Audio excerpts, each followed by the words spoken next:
I'm Bambi Francisco for Vader TV, the network for innovators, and I'm speaking with Drew Curtis. He is the founder of Fark.com, which is an aggregator of strange and humorous stories across the web. As someone said, what if The Daily Show ran the Drudge Report? Well, think that, and you'll kind of get a sense of what Fark.com is. Drew, thanks for joining us. Yeah, no problem. All the way from Kentucky. Yep, that's right. Well, I commuted in this morning on a plane, so no big deal. Okay. You have 4 million unique visitors, 60 million page views per month. You have no VC backing, barely no team behind you. I guess, and you've been around since 1999. And I mean, I know so many entrepreneurs who would love your traffic, and they build big teams and they raise a lot of money just to get where you are. So, can you point to something that's helped you get here? Was it luck?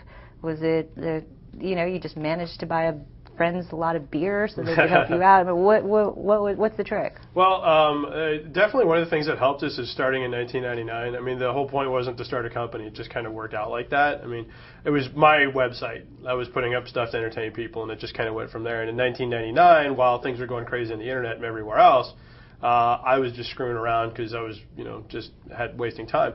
2001 rolls around, the bottom falls out of the ad market, and so in a way the best thing that happened to us was that because there wasn't this roaring ad market, there was no reason to jump out there. In fact, we had every reason in the world just to kind of sit back and take our time. Sure. But you didn't have to spend on anything, so we didn't have to worry about making money. Well, that's the same thing, yeah, and that's part of the reason why we still haven't gotten any money today is because there isn't a lot we could do with it. For the most part. I mean, once you build the audience, that's 9/10 of what everybody's trying to do with a new internet product, and we've got that. The hard part is done. And you're profitable. What are your margins? Yeah, do you talk about them? Do you talk about your revenue? Not in specifics, but I mean, they're about as good as you would think they would be having a really small team and no overhead. Okay. Well, how do you've got to have somebody managing the team, or you've got to have some people at least moderating you edit some of the content, right? So how does it work? Who's working for you part-time, full-time, and we've got about 16 moderators that kind of come through the comments and make sure that they're nice, because in general, if you let comments go just willy-nilly on the internet, it turns on to just garbage overnight. You've probably seen some stories about how the LA Times ditched their commenting system completely because it was just so out of control, and the Miami Herald is considering doing it.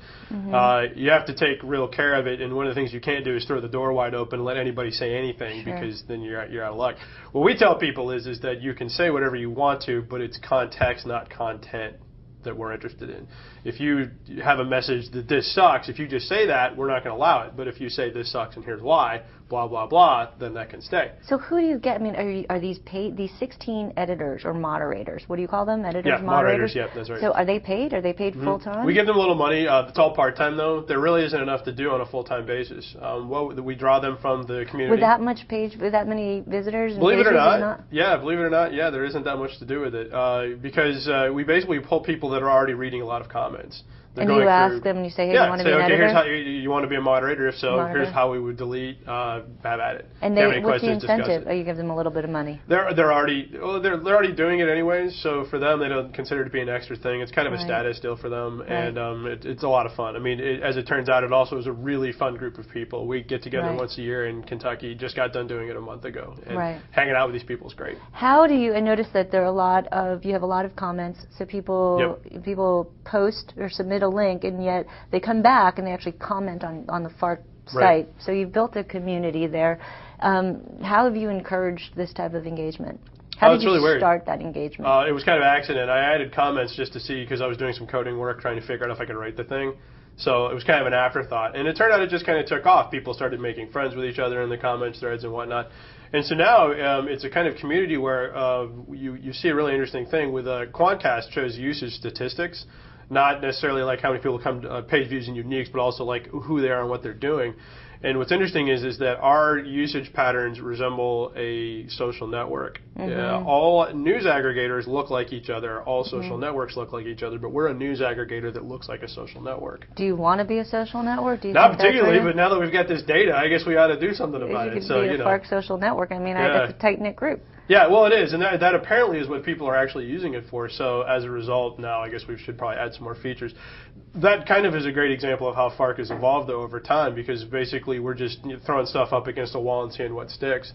We'll roll out features very slowly. If one of them works really well, then we'll keep doing it, and if it fails, we just drop it and move on. Yeah. How are you, because I'm sure some people say that it's very similar to Dig. I mean, you started before Dig or Reddit or any of those sites that I'm sure, okay, copycat, Fark copycat, but anyway, you started. This is not like rocket science, it's a bunch of links, whatever. Okay, so, well, I guess how do you differentiate yourself? Because people can actually Dig, or they can also use Reddit.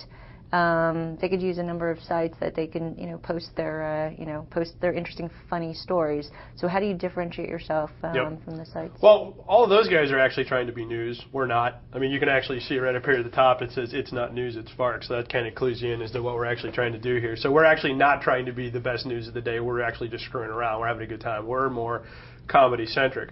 On top of that, one of the other major differences with us is something which I call Web 3.0, which is editing. I think that's the next advance in social content, is getting somebody in there to edit it, because it sucks. Social content is horrible. When you get a whole bunch of monkeys and typewriters going at each other, the product they crank out is awful. And it's very susceptible to people ganging up and rigging the votes and whatnot. Like, for example, if you go to any news aggregator that relies on pure voting, you'll see a ton of political stuff out there, because the politicians have gotten their little packs together and they've gotten their people to go out there and vote this stuff up. So it kind of gets hijacked by all these other special interests. And the thing is, if you removed all of the filters entirely from other news aggregators, you end with pornography and car crashes. And that's basically it. So with the editing on the top of it, you basically then can take, there is a lot of good material coming in, but people don't necessarily see that or vote on it quickly. So what we do is we kind of usurp the process and say, okay, we're going to go ahead and we'll choose this for you. Now, that's not something that can necessarily work as a concept for a site. It just turns out we're good at doing it, luckily. I feel like you're very passionate about the whole editing thing over the I like it just because also it saves me a lot of trouble. I don't have to justify why we're doing something. I can just say, we like it, we thought it was funny, we put it up. We do that too. So you actually put these up. You actually get how many submissions a day? About 2,000, 2,500 or so, but that's pretty low because we reject duplicates.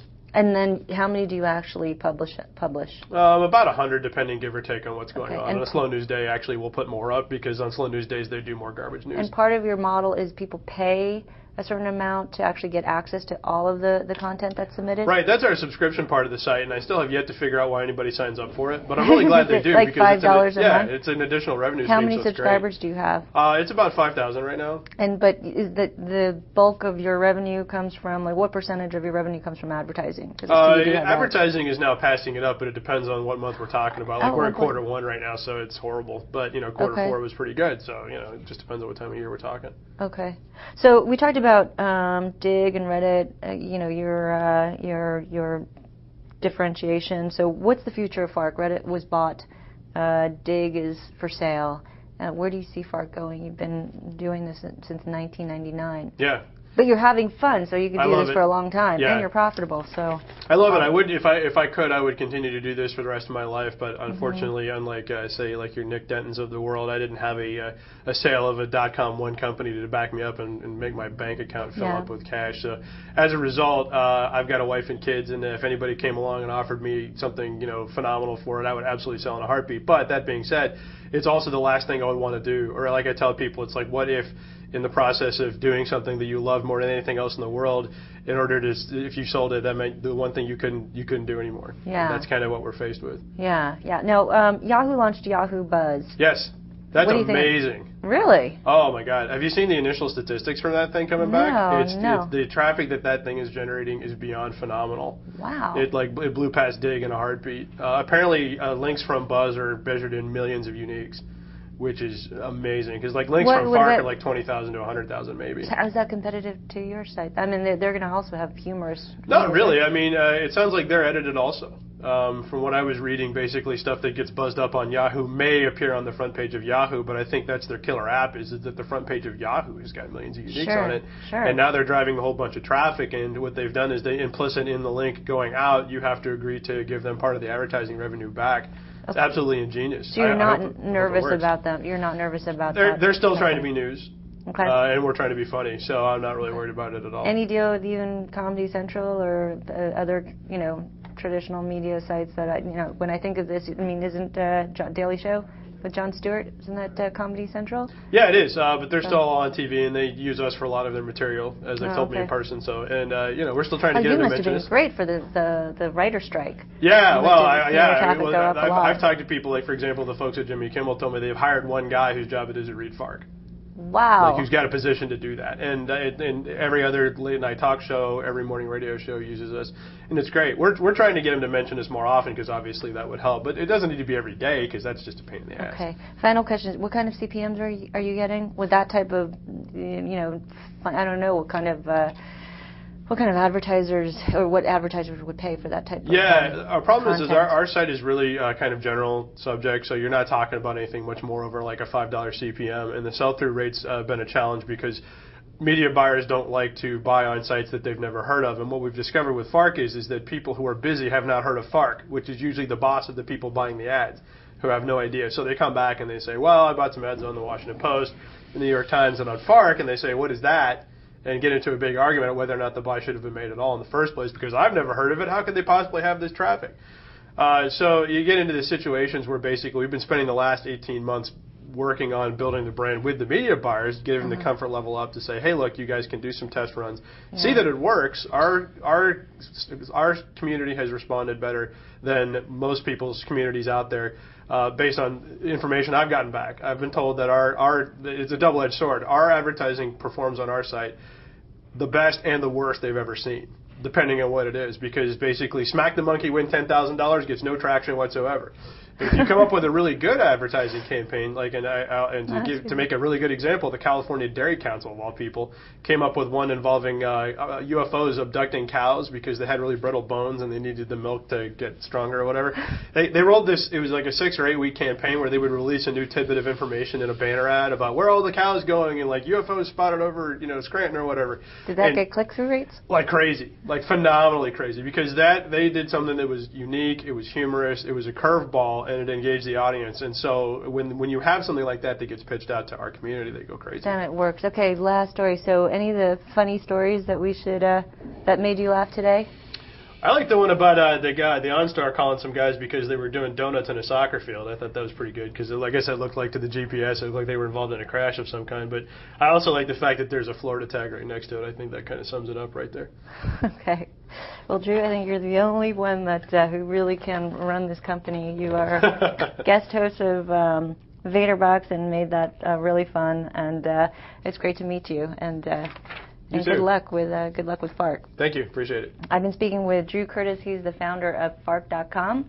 I'm Bambi Francisco.